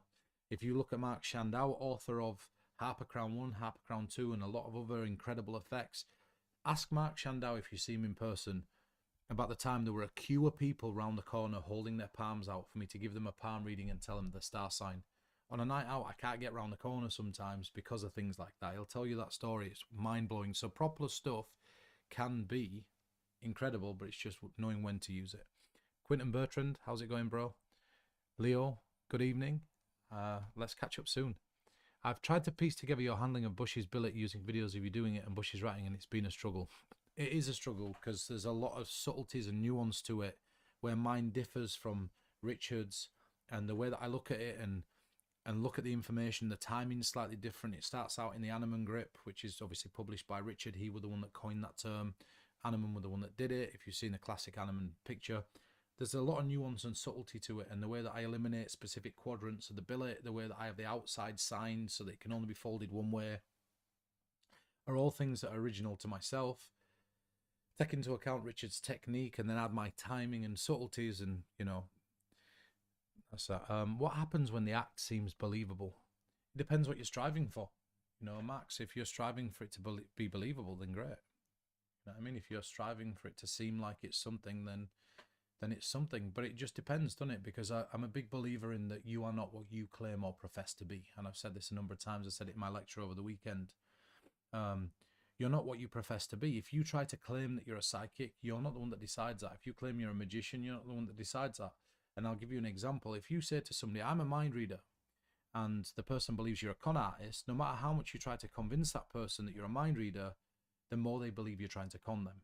Likewise, if you tell them you're a mentalist and not a psychic, if they believe that you're a psychic, no matter how much you tell them that you're a mentalist, they're probably not going to believe you. I mean, think about it this way. The dress is the thing that's important. Yeah, you can nudge somebody in the right direction, but let's say that we know that some mentalism uses some magics, and we know that some mediums use mentalism techniques, and therefore, via a logical train of them uses magic. Try telling somebody that's just had a reading from beyond the veil from a loved one that they lost recently that what they've just experienced is a magic trick, and all of a sudden you seem like a really rude person and nobody will believe you. So it depends what you're trying to convey, you know, like if you want your act to feel believable and people believe it's believable and they've decided that, then what you're portraying is hitting, and it's hitting right. If you don't want it to seem that way but people still believe it is, then tweak something and change it. At the end of the day, you can affect how people perceive you, but you need to change the act to get the accumulative of opinion to match what it is that you're trying to convey. And that comes down to, you know, just time and practice. What was the trick of the convention for me? My own trick, if you're talking about my tricks or my effects, and again, you'll notice I call them effects, I don't call them tricks, because I'm not really tricking people, and I fit into the school of thought that Cassidy, you know, shared, and that's that verbiage matters, so I call them effects. the effect that I shared that I think were the hardest hitting that I had people talking about and the convention buzzing. I threw a paper ball got thrown again, somebody stands up, name a word, they name any word, the paper ball gets opened, it's inside the paper ball. That had the pros in the room, like looking at each other, not knowing how to do, how it were done. Wondering if you've ever used a Peak wallet. This is Tony. The answer to that is yes. I had the John Cornelius wallet for the longest time, the thought transmitter. Great wallet. What an incredible wallet. Do you know what I mean? Like, I loved that wallet for the longest time. The problem with the wallet, well, when you were performing in a dark space and you could see it, you could see it lighting up. But other than that, I stopped doing it because I just didn't need them. And the wallet that I carry is a Doc Martens wallet, and it wouldn't be good for that. But yeah, so I have used them. Best opener for a small audience, but involving as much of them as you can. So it seems that people are asking a lot about openers. And I think that what you've done is you've inspired me to do a full video on openers. So for those people that have asked about openers, I promise you that in the near future, I will do a full video on the different types of openers and what it is you're trying to convey. And I'll give you some examples of the things that I've opened with, some things that have bombed, some things that have been really successful. And I think the difference between me and a lot of other people is if I've bombed at something, I'll tell you I've bombed. If something's been terrible, I'll tell you it's been terrible. After the second lecture at Blackpool, I was so proud because the wind were blowing in the right direction. It was just, I felt inside inspired, excited. People were buzzing, people were talking about it. I really knew that I'd hit hard. And I've received, when I say a ton of messages, I mean a ton of messages from the first and second lecture to tell me it was the highlight of the entire convention. So I know when something's hitting hard, and I know when something's bombed. And I'd say very openly when something's bombed. I'll talk to you about that in the openings video, and we'll look at it. What are your thoughts on doing an act and claiming to have only one power instead of doing multiple presentations where you present one power? So this is the difference between Richard Osterlind and Bob Cassidy. So I'd recommend going and getting the Penguin Live lecture that's got Cassidy and Osterlind in it, because they have very opposing viewpoints. And we've just lost the light there. So I don't know if Pigcake can fix that for me by, we're going to have Pigcake take the blue light in the background. Do you want to take this blue one in the background there and just shine it over this way for me? So whilst Pigcake's doing that, you'll see the little man running around in the background. This is my Charlie and the Chocolate Factory moment. I have a guy stood up that's the size of me sat down. Thank you, bro. It's all right. You don't need to turn it on yet. Do you know how to work it? Okay. So he's just sorting that out. So we have had the light go down, but that's okay. So the answer to that question is this: in terms of my own personal preference, I prefer Cassidy's thought processes to Richard's. But that's not because Richard doesn't have valid points. Richard is a seasoned pro. I've learned so much from Richard. I managed to spend time with Richard. I can't remember where we were. I think we were in Germany together. I think we've maybe been in Italy together. And I also believe that we were in Mexico together. But I might be wrong, so don't quote me on that. But if I were to say that we performed multiple times together, we've performed multiple times together. In fact, I think I were in Vegas with Richard Osterlind as well. So we've performed together a number of times. And Richard's very sound, got very sound philosophies. Richard thinks that it should all be sort of conveying some multiple powers, whereas Cassidy thinks there should be one. Me, I think that you're looking at it wrong. Not you, but I think both of them. I side more with Cassidy's thought process, but I think that they're all looking at it wrong. I think what they're doing is that they're looking at themselves as being the power or the thing that's that's conveying this power. And the way that I look at it is I'm the conduit that brings in this ethereal power or ethereal power. It's almost like it's a very difficult way to sort of, I'm trying to express myself as coherently as I can.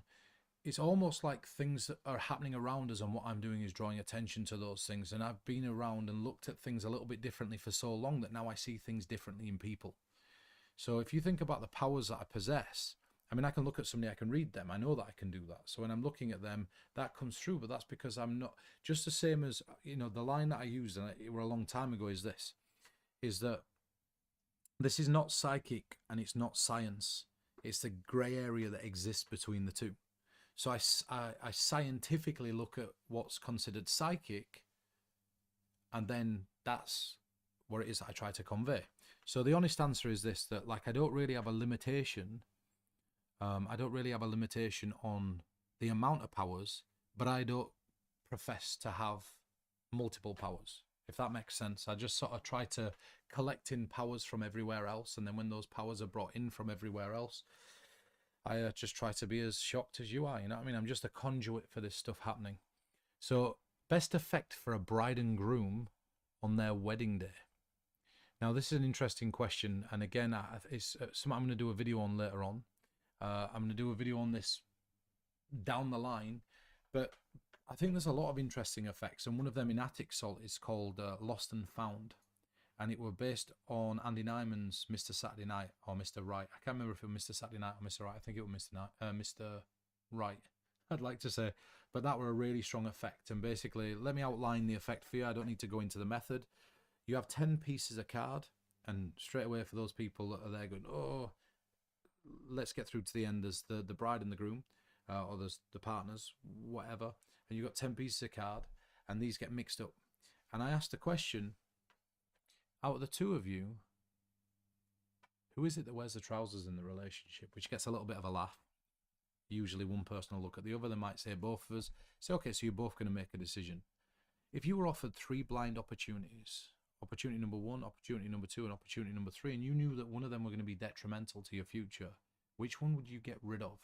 And they say 2, and you say, okay.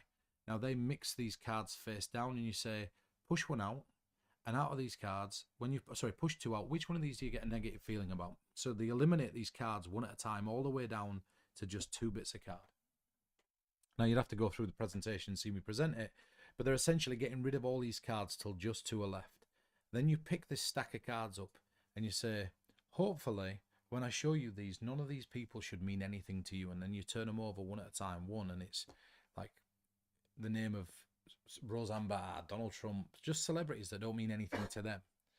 And then what I do is I turn around and say, this should remind you that if you're ever feeling lost, all you need to do is look towards each other to feel found. And I turn it round, and the bride's name is on the groom's card is in front of the bride, and the bride's card is in front of the groom. So they've found each other, and so their names are amongst this stack. And it's been a while since I performed it, but that's basically the outline of it. It's like an out of this world where they get rid of cards, and then it turns out that they found each other. And so all the decisions, and I think the presentation was something like this. So let me almost run it from the top to show you what it looked like if I were performing it. So the bride and groom was sat down. So you know it's really interesting that every single decision that you've made in your life has led you to this exact moment. Every single time you turned left instead of right, or right instead of left, it defined your life. Today you made a really important decision. That decision was to look each other in the eyes and say the words, I do. And you're about to make a decision right now that's going to prove that from now until forevermore, you're meant to be together.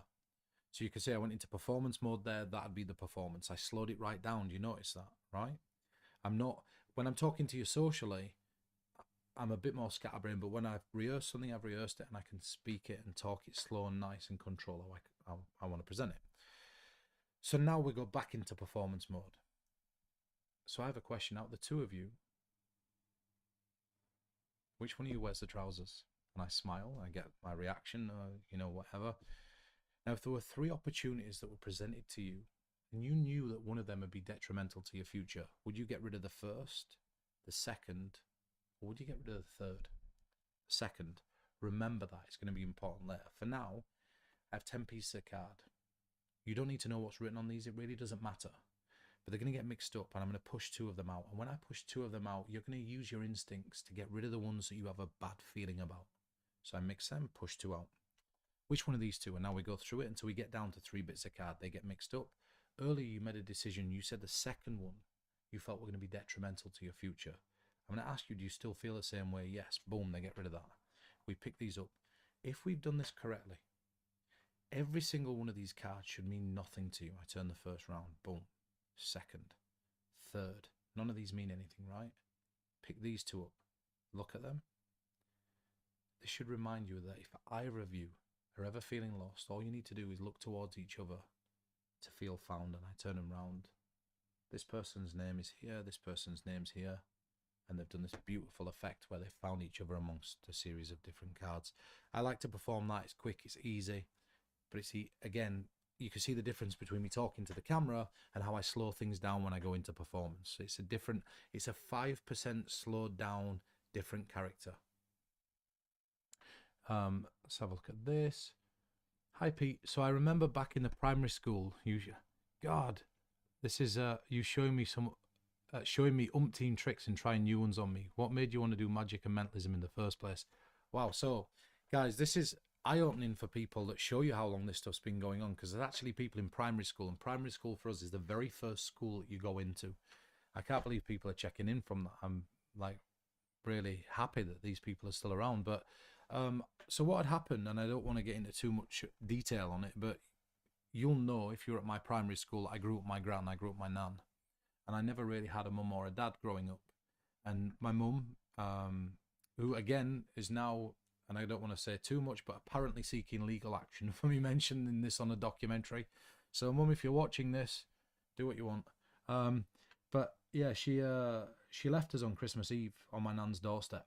And I don't mind saying it because it's the truth. Anybody that went to my primary school will know that's the case. And my nan didn't expect us on Christmas Day to be at her house. And my nan absolutely hates magic.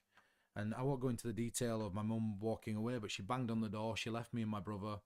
And on Christmas Day, we woke up. My nan had obviously not got a load of presents for us because she wasn't planning for us to be there. She'd got the presents she was going to get us.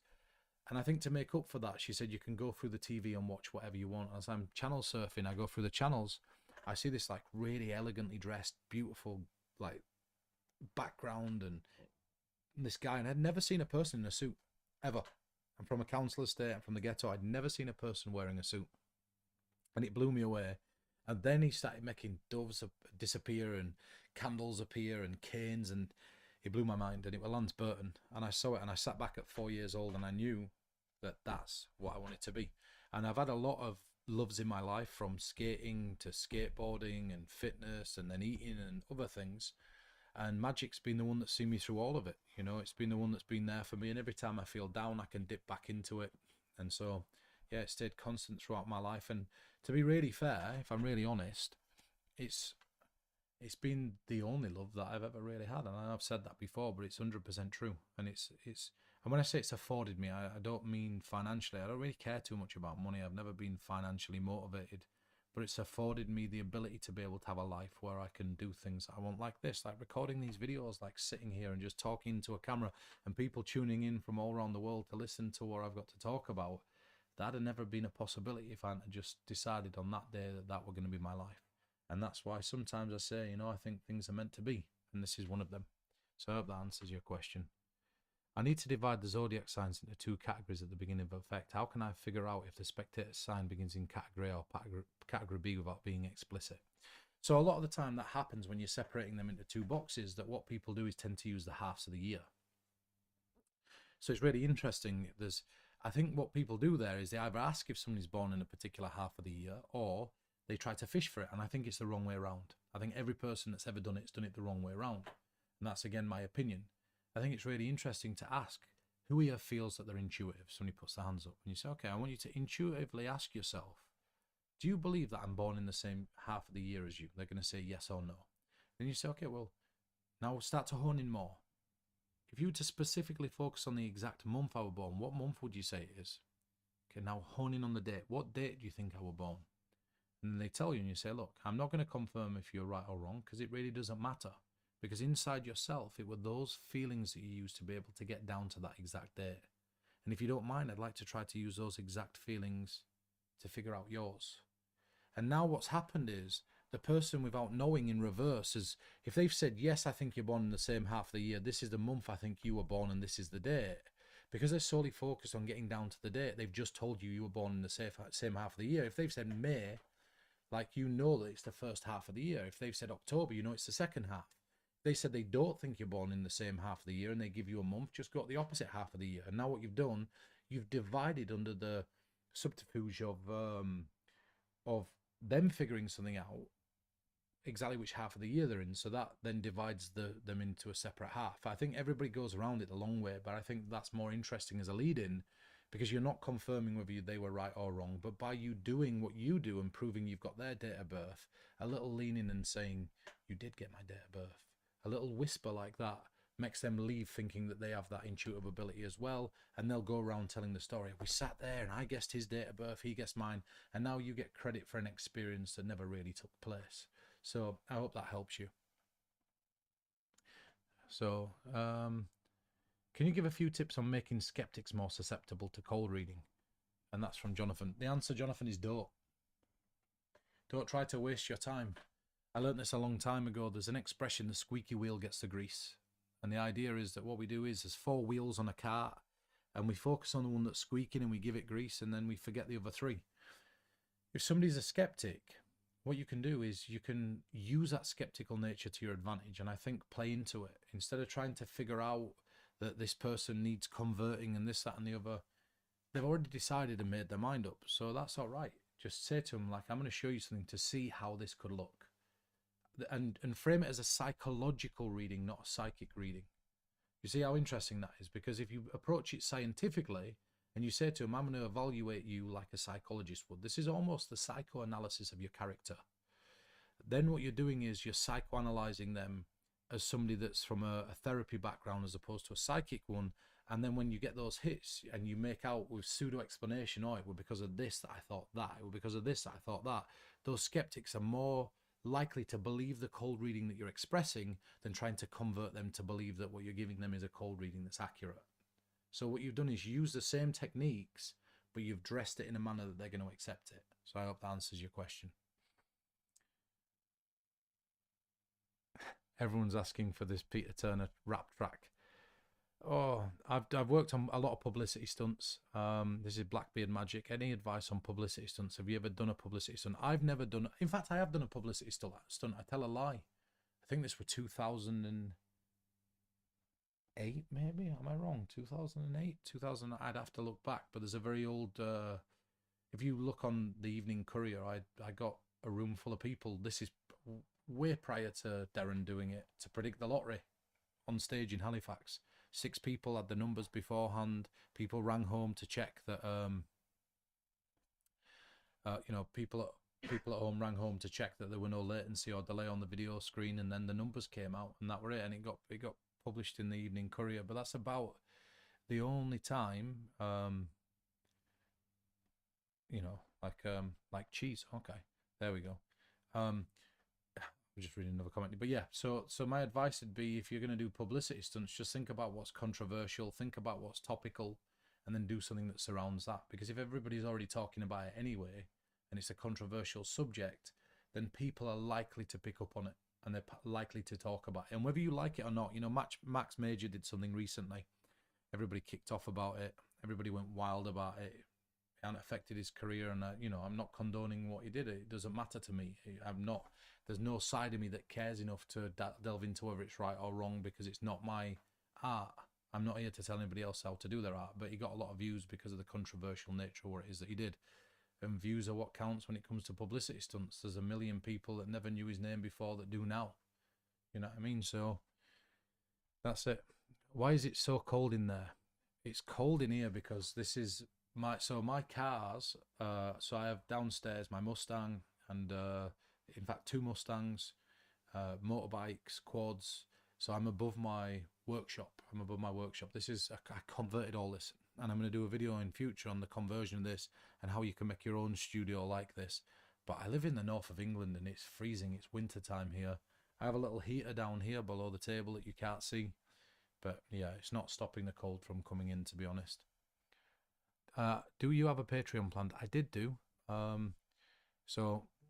But not anymore. I had an idea to do one, but not anymore. Time didn't forbid it.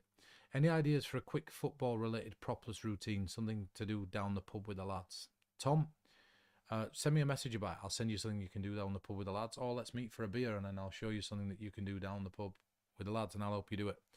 I created a unique peak about 10 years ago. I'd love for you to take a look at it and get your opinion on it. Like I said earlier, it's Peter Turner Mind at hotmail.co.uk. You can reach me there, or you can go to my website, which is www.sleichtofmind.co.uk, which is SLEIGHT of mind. And if you can't find that, you're in a pinch, just www.peterturner.co.uk. So this is the post I was reading earlier. Marina is a great Serbian artist. It's Abramovich like cheese. So yeah, there we go. Thank you for that. But yeah, some great stuff. James Cordova, me too. Do nice to see a neighbour. Cheers. Any ideas for OCD kind of effects? I did have one. Yeah, I thought Out of This World were really interesting for OCD. And what I wanted the kicker to be, I were going to actually write on the back of each one of the cards in UV ink the words red and black. Then I'm going to have them shuffled up because obviously the naked eye can't see the red and black. And I'd ask somebody, is there anybody that's got OCD? Is there somebody that just finds themselves naturally separating things and organising things? And they say, yes, I do an Out of This World. We turn them over, we get a hit, everybody's going crazy. And I said, do you know why that happened? And they go, no. I say, because it were in your nature. Without you knowing it, you did nothing. But I don't mean that you did nothing. You did something so incredible that to you it's nothing. Let me show you what I mean. And then you take out the UV pen, shine on the back of the blacks and then the back of the reds, and show them they've just separated them because their subconscious mind could see the words red and black on the back of the cards. So that's an OCD type of effect. How cold is it in that room? Cold enough to see my breath. I don't need a haze machine. Bradford City's about to kick off. Luke, take care. I'll see you soon. Matt Dean, wow, how crazy is that? There we go. Matt Dean, cheers to you. Where can I buy your physical books? You can head over to sleightermind.co.uk. What is your stance on the first effect? Must be a quick opener idea that we hear often. It's more actually building an intimate rapport with the true character you are. So Nathan's actually a good friend of mine. I just sent Nathan a video of him dancing to Footloose that I took Saturday night. So if you're still watching, Nathan, cheers. This tea is flat cold now, but I'm going to drink it anyway. It's a really great question. And the answer to that question is this, is that there are sets of rules, and I think that you should learn the rules first, and then you conquer the game, and then you change the rules. So do your time, and then you could do what you want. Like, imagine, for example, Dave Chappelle, a comedian. People go to watch Dave. Dave can tell whatever jokes he wants. He could tell a 20-minute joke at the start of his act if he wants. It really doesn't make a difference because people are there just to be entertained by Dave Chappelle. So I think it comes down to your established, how established you are. I think it comes down to how much people want to listen to. I think it comes down to a lot of different factors, and one of them is this, is if you want to establish who you are quickly, do you want to establish a quick trick or a quick effect and that be the thing that people remember you for? Or would you rather them leave and remember something that's a little bit more substantial, with a little bit more substance? That comes down to you. So my answer is this: try things out. If you find that it's not accurately portraying or representing your character or what it is that you want to portray, then just stop doing it. If it's something that's too long, shorten it. If it's something that's too short, lengthen it. The balance has got to be found solely based on you. But there is something to be said about the fact that if you're not established and people come to watch you, they don't want to sit there and listen to you for 25 minutes dragging out a peak. So that's something else. But yeah, I hope that answers it, and I can't wait to catch up with you soon. Big fan. How do you see mentalism evolving in the future? So that's from Why Kevin Look.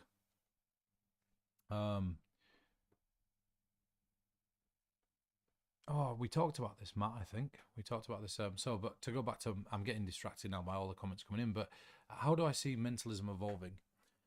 Every single generation, there's somebody that takes the art and excels it, and then there's people around that person that prop up that person. And what I mean by that is that they become building blocks for that person to grow and shine and become something really epic.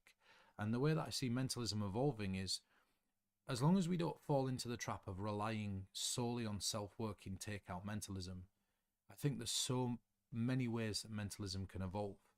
I think that we need to step away from AI. I think we need to step away from electronics and computers, and I think we need to go back old school. So I actually think, and I don't really know what the correct term is, I don't know if there is one, is devolve an actual term, Pig Cake? De-evolve? Is there an actual term for it? Devolve, yeah. Devolve. Okay, I had to check that because it's a weird one. But I think in actual fact that we need to take 2 steps back in order to take a step forwards. So I think the way to go is, when everybody's moving into an age of computers, paper and pencils is actually a better direction to go in.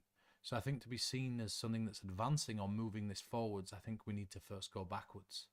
And I hope I'm not giving you sort of run-around answer there, but I think that's the case. I think that if we start to present it as more technological, it's just going to dive bomb and become less presentable. Let's have a look. So, somebody did a life equation and there were a miscalculation, and then a guy nearby secretly tried the number on the phone, yelled, "You got my number," and you still it. That's what I was saying earlier. Make your effect so tempting that people want to make themselves part of it anyway. And if you can do that, you're onto a winner. Hussein, how are you, boss? My question is, why do you not make a book or videos contain all effects without, so you deal with every situation from your experience? Because the honesty is that there is no one solution or one way to deal with an out for things. There's no one way to do that, right? It's not just as straightforward as having one out. Because people can surprise you in the most interesting ways. People can surprise you in ways that you can't ever expect. So what I might write in that book, 2 weeks later, somebody might do something that goes against everything that I've already written. And this, imagine giving that book to 1,000 people, 2,000 people, whatever. And those people take that book and then they go into a scenario and try to use the out that I've put, and then somebody catches them out in a way that they didn't anticipate. And all of a sudden what happens is it negatively reflects me. So the answer is that my experience is the thing that gets me out of situations, and you can't trump that. You can't trump experience. And again, don't get me wrong. Look, I'm not sitting here and saying, oh, I'm the most experienced and seasoned performer on the planet. I'm not saying that. What I'm saying is that I know how to deal with situations, and I know what tools are best for me in a situation, just down to the fact that I've read and rehearsed.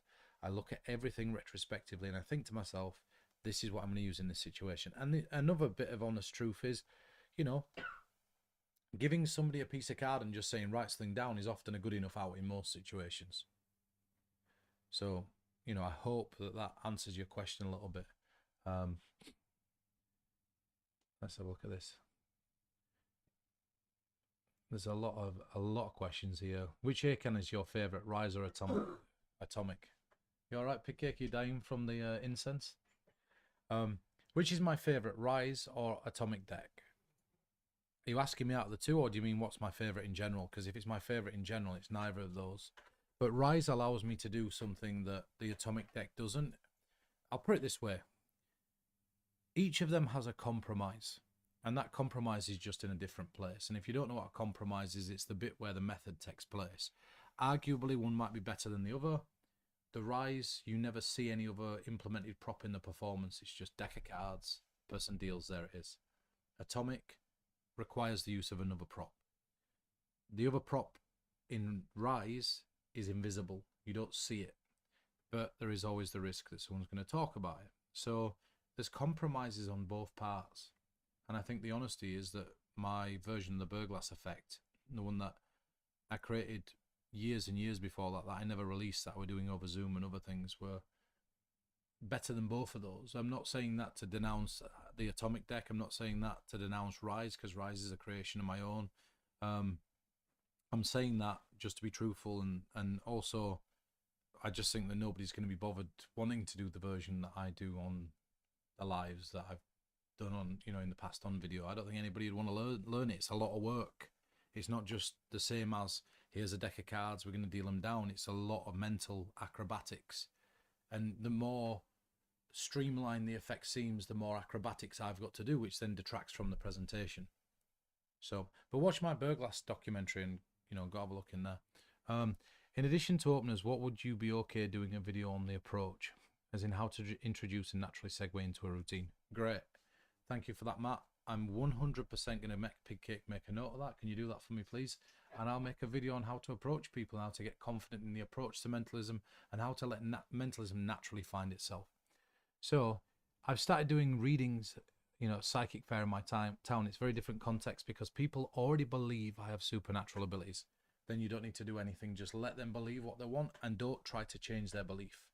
You are what they think they are, and I said that, you know, earlier. Any suggestions on incorporating mentalism into a psychic context without upsetting the delicate balance of belief and the service of the reading? Well, like I said, no matter what you do these days, you're going to upset somebody. Like, I can tell you a story. I once wore a hat that I bought off of, I saw it, and I was like, it had a paisley bandana and it had an upside down cross on it. And this upside down cross, I just liked the design. I'm not religious in any sense. I'm not, you know, anti-religion in any way, shape or form, and I won't go as far as trying to denounce anybody's beliefs. And I got a series of messages, a ton of messages, saying, I followed your story for a long time, I'm religious, I'm never going to follow you anymore. And I never realized that, you know, the fact is that the heart were going to cause that many problems. I didn't look at it like that in my naivety. But ultimately, when I did a little bit of research, I realized that St. Peter were crucified upside down. And if I really wanted to push, I could have gone back and said, take a look at the back of the Pope's chair. There's an upside down cross on there to signify or symbolize the way that St. Peter were crucified.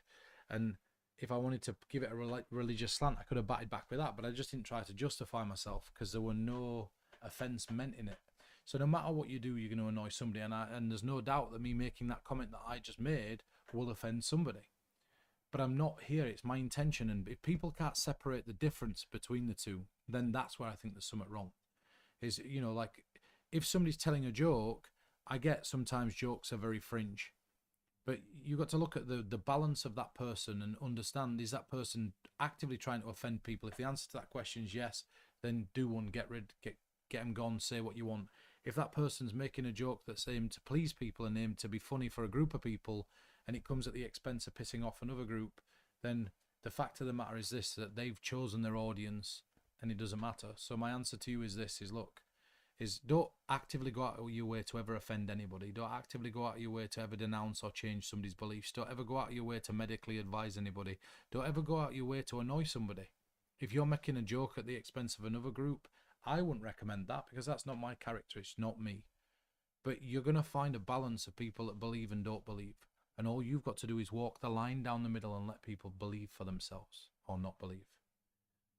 So that's it. Just don't try to offend anybody. And if anybody gets offended, then that's their problem at that point, not yours, because you never anticipated hurting anybody. However, if you find that you're doing things that do offend people and they're offending people frequently, then you've probably got to look inwards and change what it is that you're doing. That's a different matter entirely. So, you know, you've got to just retrospectively look at things and weigh up the balance all the time. So in saying, first time I see you smile, I smile all the time. Like I'm the most interesting things amaze me, you know. Any advice on publicity? Since we've done all this, so we've talked to this, maybe I'm going, are we going back here, or CD ideas? What are your thoughts on Neil Scryer's work? Neil Scryer's really great. I wrote the foreword to one of Neil Scryer's books. I've added routines to Neil Scryer's work before. Very good. If you're into Louis Laval, you'll really love Neil Scryer's work. Thank you for showing me and my Swedish friends the best experience of our convention in Blackpool. Thank you. We had a great time. Like, that's all I'll say. We're amazing. Any tips on fun writing? I'm going to talk about this again later on. I will talk about this later on, because again, I've got something where I want to talk about foundational props in mentalism. So I promise you I'm going to make a video on that, Hungry and Hungover. Fredo the Wheelchair Guy, what are your thoughts on Not ESP by Jake Keane and the similarities to Trace by the Daily Magician? So the honest answer to that is this, is look, when it comes to the similarities between things, I don't try to focus on what the similarities are. I try to look at what the differences are. Now, if I'm really honest, I've seen Not ESP, great routine. The Trace by the Daily Magician, I really don't know what it is. I'm not sure what it is. It's not that I haven't looked at it. It's just those two things are not things that I present that way, just because I'd like it to be a little bit more organic for me. ESP symbols and drawings that relate to them and stuff like that, I talk about that stuff, but I'd present it very different. And you are going to see a performance video of how I do ESP style routines in the future, and it's not related to ESP at all. And I think when you watch it, you'll go, that's a very interesting way to look at this type of material, this type of mentalism. But the answer is, look at the differences. So if they're completely 100% the same, the scripts are the same, everything's the same, and there's too many, you know, there's too little difference to be able to differentiate the two, that's a different matter. But unless one's copied the other outright and copied and pasted it, there'll be differences. And those differences are things that will make them shine. The difference in this one, it might be that 1% of this one's better than 1% of that one. And 1% of this one's better than 1% of that one. And if you know both of them, yours are now 2% better than both of theirs. And you only have to do that enough times to be able to take those routines and then make them better than they are. So, you know, instead of focusing on the similarities, focus on the differences. Let's have a look. I think we're going to do another 5 minutes and then we'll call it a day, because I'm hungry and I want to get something to eat. So let's have a look at this. As a beginner in mentalism, should I be learning in some type of order? Darren, I'm going to be dropping a video on how to perform mentalism as a beginner later. I'm going to be breaking it down, sharing with you some resources and other things, and we'll jump into that very soon. So you are going to see a video on my channel for this. You and Daniel Madison have similar personalities. Me and Daniel are from very similar backgrounds, from similar place. I think Daniel's a bit more edgy than I am, and he looks younger than me, even though he's probably about 15 or 20 years older. And I'm only joking, Dan, if you're watching. Dan is older than me, but yeah, he's a really, really great guy, is Dan. And that's we both have tattoos. I think I have a few more tattoos than Dan. What do I think of impression boards? I've used them in the past. I think there's better techniques and better methods, but it's the right tool for the job. And I am going to remake a video that I made earlier on, and I'm going to make it into a mini documentary about using the right tool for the job that's going to answer about impression devices, peak devices, tears, switches, and other things. So that'll be a video that I make down the line, but just know that the right place, the right time, they're really incredible. And in fact, I just spent some time with a guy called Henrique Silva. And when years ago, Henrique and I worked on the Nordic Championships, and actually we won the Nordic Championships. And this is probably going back about 9 years. I reconnected with Henrique recently, and we used a device of that type in that competition, but we used it in a way that were completely different to anybody else. And I'll just say this. I created a way to be able to have 3 clear see-through clipboards with one piece of paper on the front where you could see through the clipboards, yet the impression device was still in there, right? And it was one of the most incredible ways I've ever seen. It was just an accident to use an impression device. Let's have a look at this. I'm disabled and on a limited budget. I want to do propless mentalism. What should I get if I had to choose one, the Grail or How to Control Minds? If you were going to choose one of those, I'd recommend getting the Grail. And the reason that I'd recommend getting the Grail is because it's not just me that's on there. And that's important, is what it does is it gives you viewpoints from all range of different performers. There's many different books in there. There's many different techniques. There's many different effects.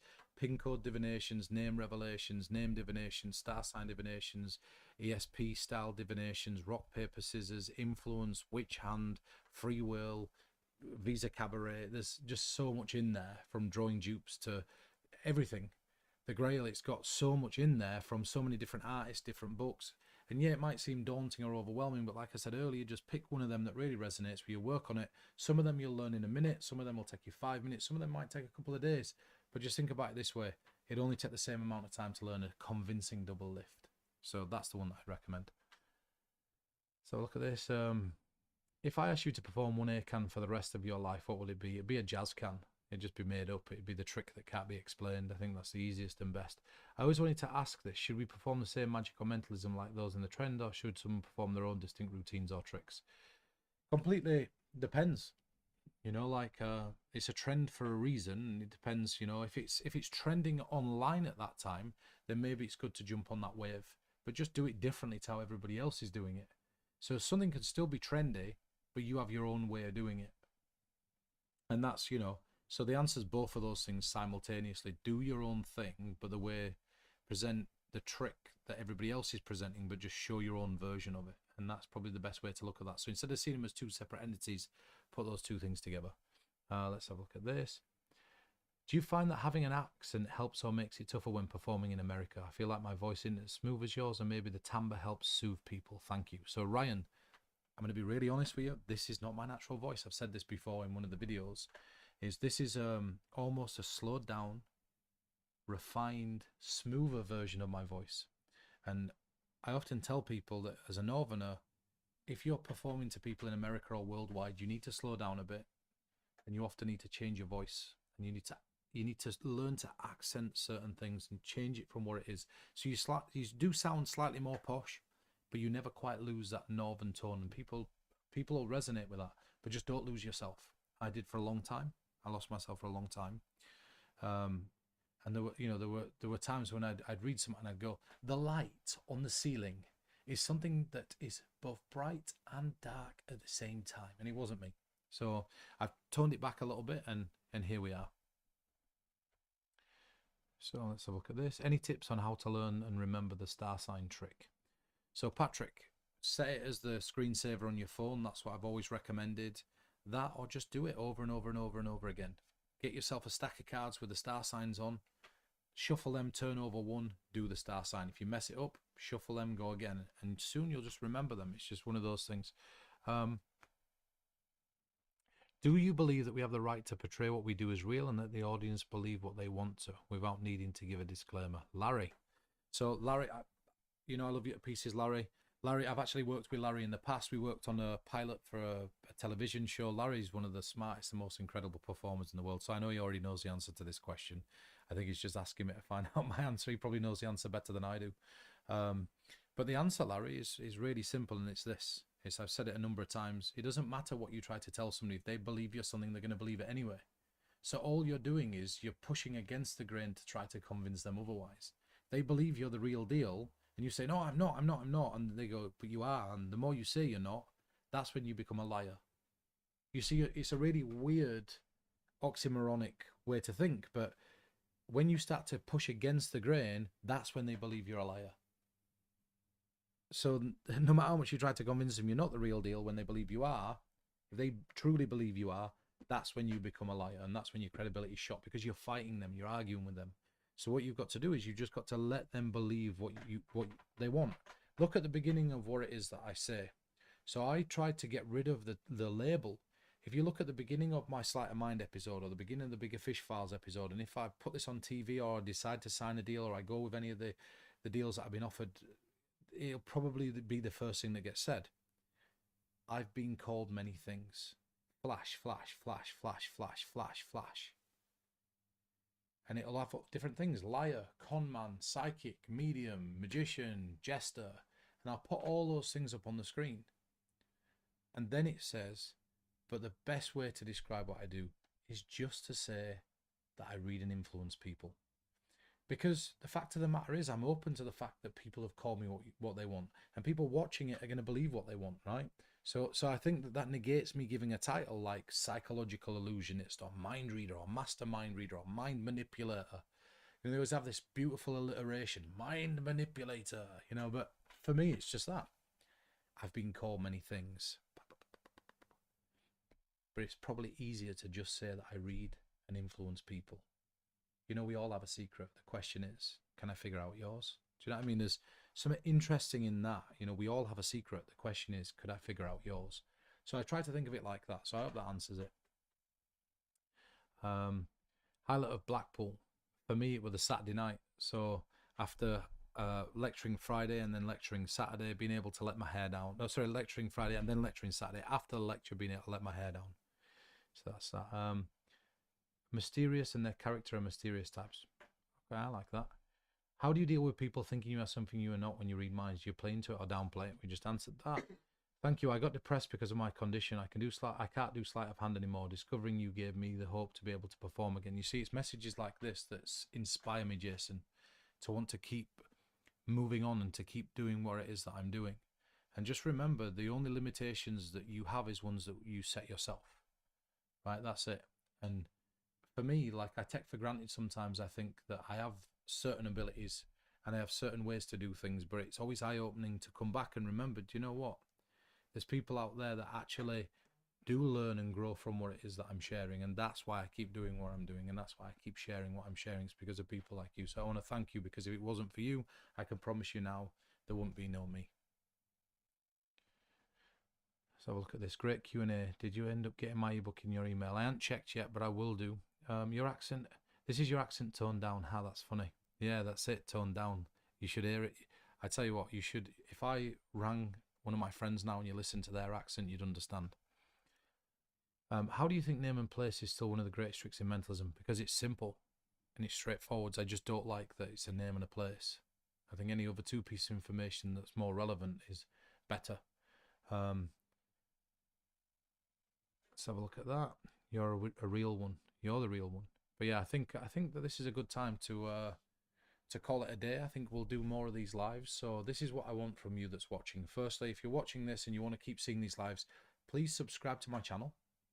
So subscribe to my channel, hit the bell notifications so that you'll be able to keep up to date with the videos I'm doing. But I want you to think about questions or things that you want to see. And in the comments, let's flood the comments section with the things that you like to see in my future videos, because That's where I get my inspiration from. I'm looking through the comments, I'm seeing what people actually want to see. And that's what's different to most mentalism channels on YouTube. Most mentalism channels on YouTube are there to try to push you towards a specific product, make you pay for things. I'm not exposing methods. I'm not exposing secrets of tricks, but what I am exposing is the way that you can do this. I'm exposing you the insights that nobody else is willing to share, the subtleties and the philosophies that nobody else has. And as a community, let's grow together. Let's do this together. This is our YouTube channel. So I want to share what it is you want to see. I don't consider this something that's just me on my own. It's us, we. And again, look at my post from Blackpool. You know, what I saw is, oh, you know, it was incredible to be able to lecture at Blackpool. And what I posted is genuinely the truth. We did something incredible, and we are doing things that are incredible. Because when I read your comments, I become inspired. It spurs me on. We're seeing people from India and Denmark and Slovenia and Bulgaria and Spain and Mexico, and in this Q&A alone from all around the world, it inspires me to want to keep going and keep up with these YouTubes. So again, thank you for tuning in, and I think I think